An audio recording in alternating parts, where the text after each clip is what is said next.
So it wasn't even that long ago when I tried to do a live results show of who had won the UK election, which you will be able to view on this channel still. It is still up. I did just short of 6 hours broadcast. It was quite a good fun night, and the result eventually came in the day after.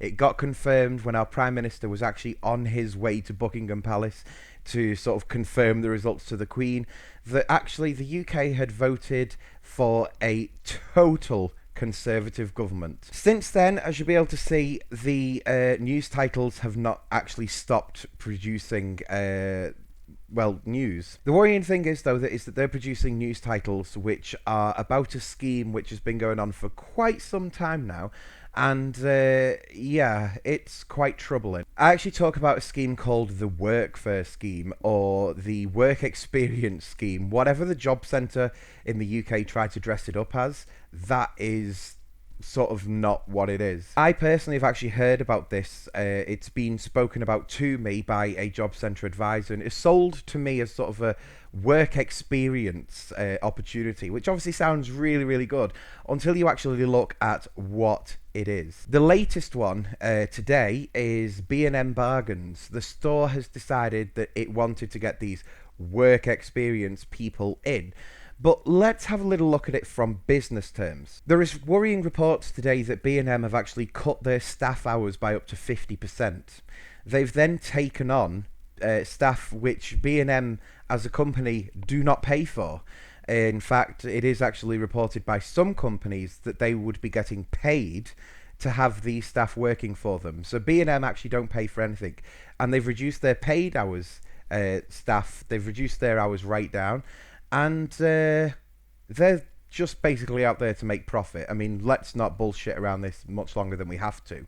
You know, every company out there is looking for profits, but you've got to get profits in an ethical way. It isn't just B&M that I should be ranting about. There is literally a list of hundreds of companies that are doing this as we speak.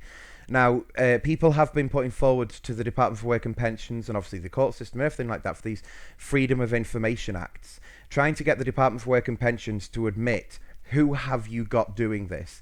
Now, for confidentiality reasons, the Department for Work and Pensions still refuse to name the companies that are accepting these free staff. Now, I refer to the companies because some of these have been quite big ones, like quite high brand supermarkets and everything like that. They've been doing this as well just to get a boost on their profits, because at the end of the day, it's free staff. And they love a bit of free forced labour. From the point of view of someone who is actually signing on, who is forced to go and do this work, this is worrying, because they have to go and do this thing for a set period of time. I believe it's actually 3 months as it currently stands. And this is 3 months of working 30 hours a week, which obviously when you are trying to find paid work is a bit of a nightmare, because you need to be available to answer the phone. If anyone wants to ring you for an interview or something like that, they want to discuss your interview, you need to be available for that. And if you're working all day, you're not available for that call. So it is actually disruptive to you trying to find work.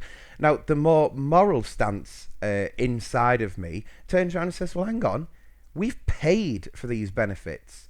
You know, this isn't like immigration people that are coming over that are being forced to do this unpaid work. This is people that have been working back-breaking work for like 30 odd years. And then because of the recession and everything that happened there, they find themselves out of work. And yet here we are as a country saying we support the Conservatives, because the Conservatives are saying you should work for that benefit. Not mentioning that you've paid for that fucking benefit, but you now have to go and work for it. How degrading is that? Finally, on this video and on this topic, I would like to point out to you there is a website called Boycott Workfare. Now, these people are working literally around the clock to try and find out what companies are involved in this. Their latest find, of course, like I said before, was B&M Bargains. It is so important that if you stand against this, or if you have never heard of this, please have a look at their website. The details are listed below. I will put on their website, and I also put on their Twitter address as well. Please go and check them out. If you do support them, please get in contact with them and voice your support, because you're needed. There is for B&M a date of action that is being planned. I think it's coming up in the next couple of days.